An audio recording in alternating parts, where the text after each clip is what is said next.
ఎటువంటి కంటి సమస్యకైనా 100% ఆయుర్వేద పరిష్కారం సంజీవన్ నేత్రాలయ.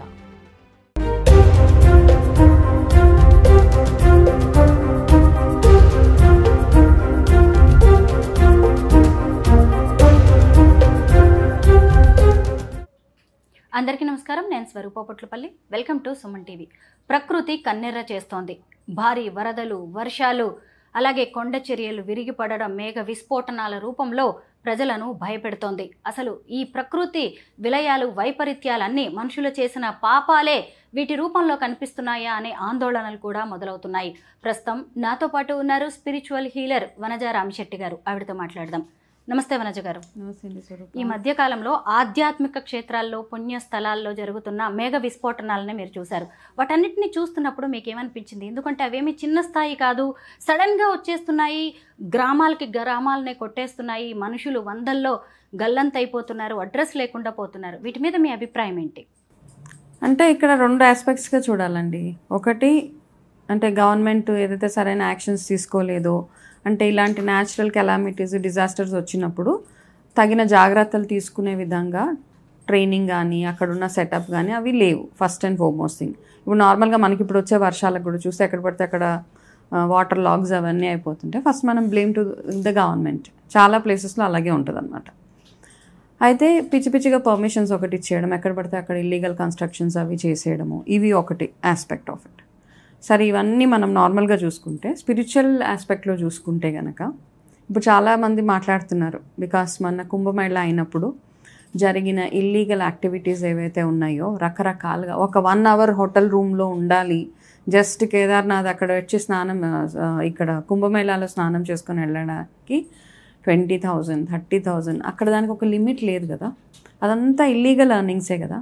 ఒక చిన్న వాటర్ బాటిల్ కొనుక్కోవాలి అంటే వందల స్పెండ్ చేయాల్సిన, అంటే ఇది ఒక ఆపర్చునిటీగా చూసేసారు అందరూ.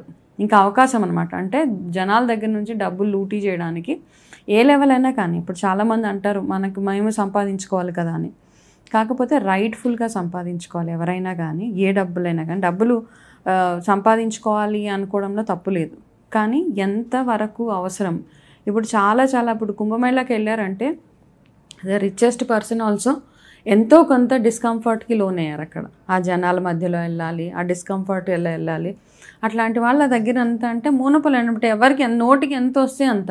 అది హోటల్ రూమ్స్ అవ్వచ్చు, ఫుడ్ అవ్వచ్చు, స్టే అవ్వచ్చు, ఏది చూసినా ఏది ముట్టుకున్నా అక్కడ. ఇవన్నీ పక్కన పెట్టేస్తే వైరల్ అయిన వీడియోస్ ఏవైతే ఉన్నాయో అవి ఆడవాళ్ళు ఎట్లా స్నానాలు చేసుకుంటున్నారు కుంభమేళాలో దిగి, అవన్నీ వల్గర్గా కదా. ఎవ్రీథింగ్ వాజ్ సో అంటే ఆబ్సీన్గా.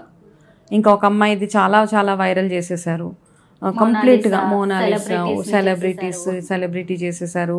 ఆడవాళ్ళు చాలా గ్రూప్ ఆఫ్ ఉమెన్ స్నానం చేస్తుంటే వాళ్ళ ఫొటోస్ వైరల్ చేసేసారు. అయితే ఇవన్నీ అయినప్పుడు ఒక పుణ్యక్షేత్రంకి వెళ్ళినప్పుడు, ఒక కుంభమేళాకి వెళ్ళినప్పుడు, కుంభమేళాని చాలా హైప్ చేశారు first and foremost thing. Okay, జనరల్గా మేళాస్ చాలాసార్లు అయ్యాయి, కానీ ఈసారి అయిన కుంభమేళాని టూ మచ్ ఆఫ్ హైప్ ఇచ్చేసారు రకరకాలుగా. అన్ని ఆస్పెక్ట్స్లో, మీడియాలో అవ్వచ్చు, గవర్నమెంట్ అవ్వచ్చు, జనాలు అవ్వచ్చు. Because they saw business in it అనమాట. బేసిక్గా బిజినెస్ని చూశారు.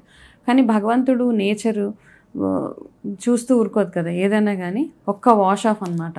మనం ఎంతైతే సంపాదించుకున్నామో అదంతా ఇలాంటి అక్కడ హోటల్స్ అవ్వచ్చు. ఇప్పుడు చూస్తే ఈ క్లౌడ్ బర్స్ట్ ఏదైతే అయిందో, ఇక్కడ గుడులు తప్పించి, టెంపుల్స్ తప్పించి మిగతావన్నీ ఇల్లీగల్గా ఏవైతే కన్స్ట్రక్షన్స్ చేశారో, ఇల్లీగల్గా ఏవైతే షాప్స్ అవి పెట్టారో అన్నీ కొట్టుకుపోయినాయి ఇక్కడ.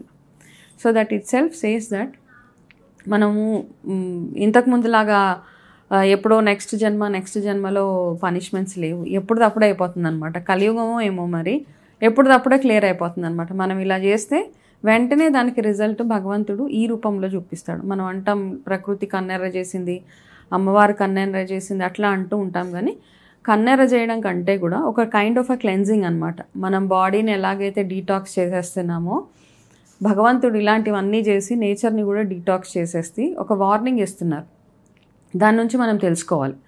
చాలామంది భగవంతుని నమ్మిన వాళ్ళు ఎవరైతే ఇలా ఇల్లీగల్ యాక్టివిటీస్ అవి చేశారో, నెక్స్ట్ టైం నుంచి అట్లీస్ట్ కాస్త ఎథికల్గా ఉండడానికి ట్రై చేయాలి.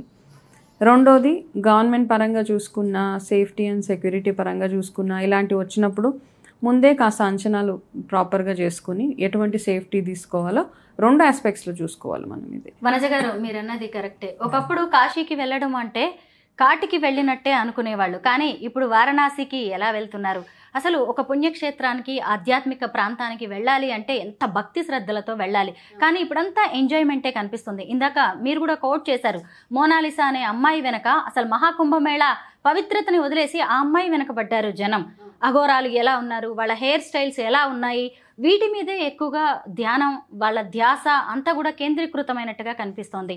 అంటే భక్తిని ఎంజాయ్మెంట్కి కేంద్రంగా మార్చుకుంటున్నారంటారా? అంటే ఇప్పుడు ఈ మధ్య కాలంలో అయ్యే ప్రతి ఒక్క ఏదైతే ఉన్నాయో, కుంభమేళాలు అవ్వచ్చు, మన పుష్కరాలు అవ్వచ్చు, ఏదైనా కానీ ఇటు ఒక స్టేటస్ సింబల్ అనమాట. ఒకప్పుడు ఏంటంటే ఇలాంటి కుంభమేళాకి వెళ్ళినా, ఒకసారి కాశీ వెళ్ళినా, ఇంకా నేను వెళ్తే చాలు, అక్కడి నుంచి వెనక్కి వచ్చినా రాకపోయినా నేను భగవంతుడిలో ఐక్యమైపోతామని ఒక థాట్ ప్రాసెస్ ఉండేది అప్పుడు.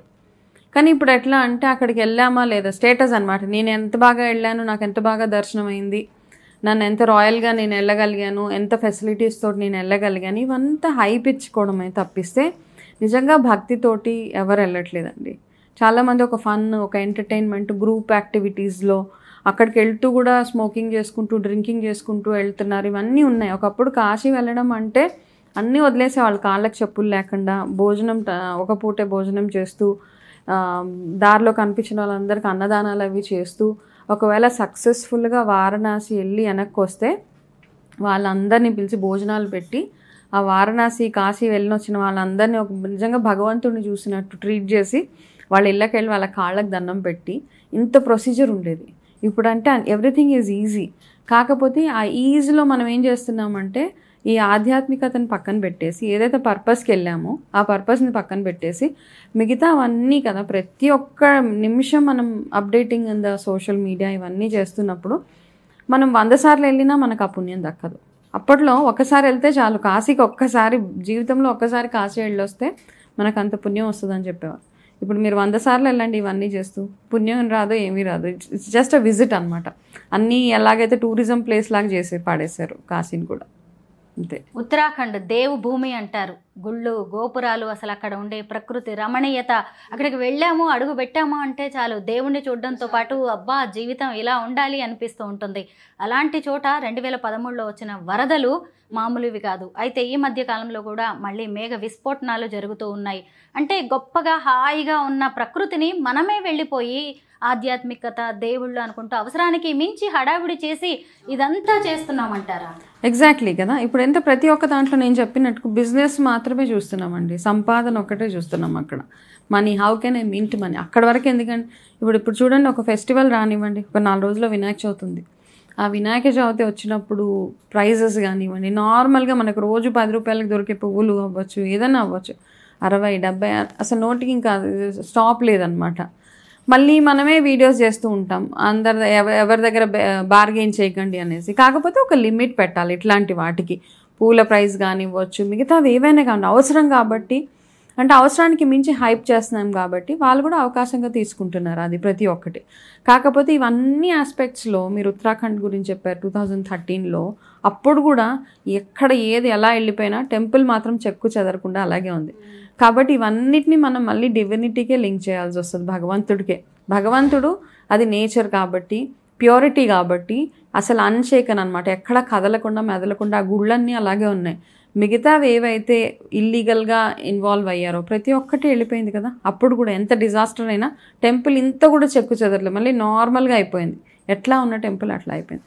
కాబట్టి కొంచెం ఒక పాప భీతి, ఎథికల్గా ఉండడము, ఎవరి దగ్గర ఎంత ఛార్జ్ చేయాలో అవన్నీ చేయడం అన్నది ఐ థింక్ గవర్నమెంట్ ఇట్లాంటి యాక్టివిటీస్ అయినప్పుడు, ఇట్లాంటి మేళాస్ అవి అయినప్పుడు ఒక స్ట్రిక్ట్ రూల్స్ అండ్ రెగ్యులేషన్స్ పెట్టాలి. వాళ్ళు కూడా అందరూ అందులో ఇన్వాల్వ్ అయిపోతే, ప్రొటెక్ట్ చేసే వాళ్ళే ఇన్వాల్వ్ అయిపోతే మనం ఏం చేయలేము. ఇంకా ప్రకృతి విపత్తులు, ప్రళయాలు వస్తున్నాయంటే వాతావరణ పరిస్థితులే కారణమని మనం సైంటిఫికల్గా ఆలోచించాల్సిన అవసరం లేదు.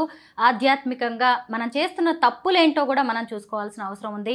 అయితే మనం చేసిన కర్మలు ఇంకెప్పుడో నెక్స్ట్ తరానికి అవి వస్తాయి అని అనుకోవడానికి లేదు. మనం ఈ తరంలోవి ఇప్పటికే అనుభవించాల్సి వస్తుందని వనజ రామిశెట్టి గారి వంటి నిపుణులు చెబుతూ ఉన్నారు. థ్యాంక్ యూ సో మచ్ అండి.